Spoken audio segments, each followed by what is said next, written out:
Hi, I'm Michelle Shepard, owner of West Coast Nutrition and registered dietitian. And today I want to tell you how you can go from overeating on the weekend, despite being so good all week, to in control, confident, making decisions that align with both your goals, what you enjoy, and how you want to feel around food.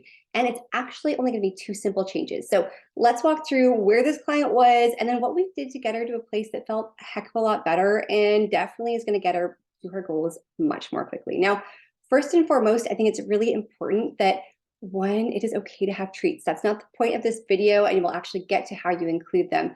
But weekends can be a really sneaky way to add a bunch of calories. A lot of my clients end up having 1,500, 2,000 extra calories on the weekends, sometimes without realizing it. It's an extra glass of wine here. It's a caramel macchiato there. It is a breakfast with pancakes and bacon when normally you do like eggs and avocado toast.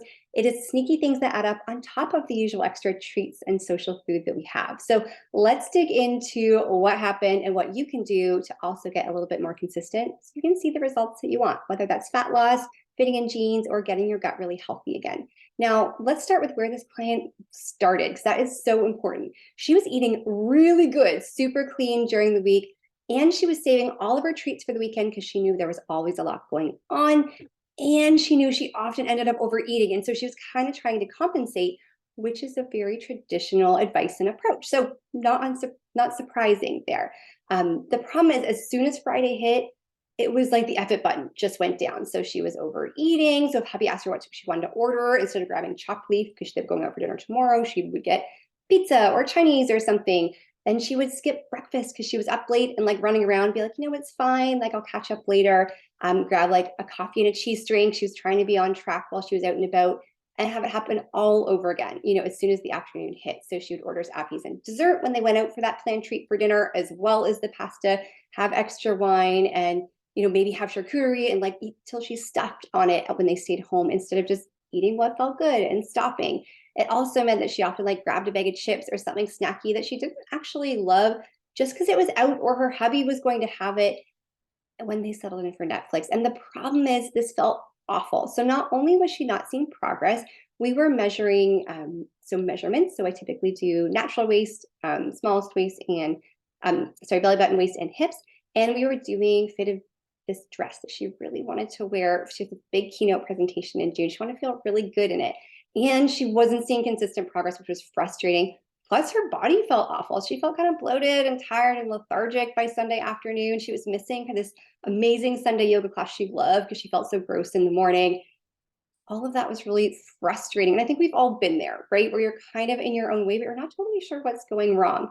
And so what we did to get her out of that is actually kind of anticlimactic and against the traditional advice of how you maintain a calorie deficit. So the problem here is that twofold. So the second one is super important. Don't skip it. The first one we dealt with was that under eating in the mornings on the weekend. So she was pretty much skipping breakfast and having something light later. This is going to drive up your hunger hormones and lower your impulse control, especially around treat foods. So by the time the afternoon hits, she might not have noticed that hunger because she was so busy and running around, but her brain was sure ready to go. So that means she had no control when that stuff got put down, and that F it button was really friggin' close.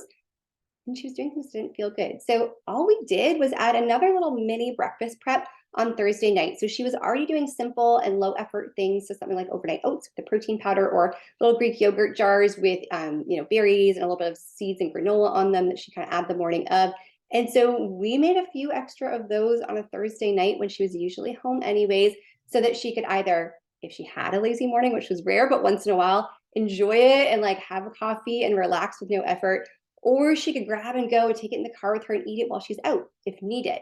This meant that when the things did come up, like in the afternoon, instead of grabbing tortilla chips and salsa when she got home because she was starving, she grabbed the leftovers out of the fridge, or she had a few like soups she'd thrown in the freezer so that she could have her solid meal. She made a good choice. And then when they went out for dinner, she would choose the treat she'd planned, whether that was like a pasta or they were sharing appies and wine, but she didn't feel like she had to get all of the things just because it was the weekend, because her brain and her impulse control and her hunger hormones were in check. She was reasonably hungry by that time. It also meant she wasn't losing all those extras kind of after, right? The little snacky things here, there, the extra glasses of wine when she didn't really want them. all the stuff that we go for when our brain and that survival brain is running the show. So she had some treats, she made some really good choices, but she was able to sort of maintain the steadiness in them and focus on choices that felt really good. The other thing this meant is she could stop when she was satisfied. So I always think about that as a little bit of stretch in my stomach, or stopping at a 7 out of 10 if you're measuring fullness instead of like a 9 out of 10 or a 12 out of 10, which alone would have saved her 300 to 400 calories at any of those meals. So we calculated for her, we estimate she saved over 1,500 calories that weekend compared to previous ones, even though she had some really big indulgent treats on there. So really important there because we caught all the little sneaky stuff. It also felt better because she was listening to her body's fullness cue. She felt really good Sunday morning. She got up, went to her yoga class. She didn't have that weird shame spiral that happens when you eat in a way that doesn't feel good. And she didn't feel that urge to like get super strict on Monday again to try and compensate, which meant she was steady week over week. So I love getting these messages from clients on Monday mornings, and she's actually been able to maintain this steadiness more or less for about 3 weeks now, right? Having treats, getting on back on track earlier when things don't go according to plan. And you know what we saw is that dress fits a little bit better. So it zipped up a little smoother, not quite there yet, but we've got until June. There's no rush. So the second thing I want you to think about here is, aside from the hunger hormones, the impulse control, what she was doing during the week is really common, that trying to eat really clean and save up for the weekend, but it was backfiring. So that kind of intense, like super strict, really clean, be perfect, be good, what that does is build cognitive restriction. And that is like building up pressure or tension in your brain, even if you're doing it because it might feel good in the moment or because you have a bigger goal. Our willpower or discipline for cognitive restriction is more like a bucket as opposed to a well. Willpower and discipline, cognitive ability to say no to things that are enjoyable, is not infinite. It's very finite. And so she was burning through that cognitive restriction all week. And then, of course, by the weekend hit, all of the excuses, all of the rewards, all of the effort buttons would happen. She ate the thing. So what we did was actually bump that up during weeks. We gave her a couple of small planned treats during the week, just things that we could kind of fit in so she still maintained that small calorie deficit, but she didn't feel as restricted when the weekend came. So all those thoughts like, well, I deserve this, it's Saturday, and I deserve this thing I don't even really need or want because I've been so good all week, that kind of reward eating went away, because that's one of the quickest ways to lose your consistency, that average calorie deficit over the week, and then not see the results in your clothes or your body or your energy or your gut that you're looking for, right? You are just backfiring. And so we want to have an enjoyable enough week that you feel steady by the weekends and thoughtful, not restricted or like you can't have anything.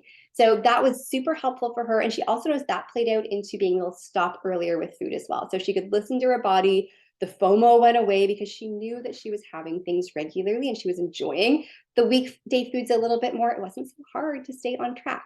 Now, in all of my programs, both one-to-one and group, we actually build in treats and planning and strategies like this that maybe don't make sense off the jump, but are so important when you look at why we eat and how our brain controls how much and what we choose, so that you can get steady results. So if you're already under eating, I'm going to encourage you to figure out a plan for the weekend so you get at least a solid meal or two that's going to lower your hunger hormones earlier in the day.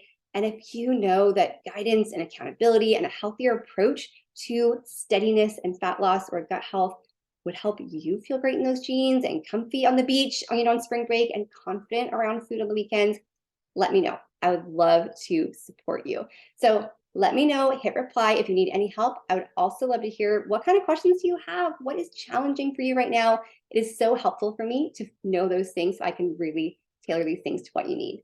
Thank you so much for being here. Have a happy and healthy week.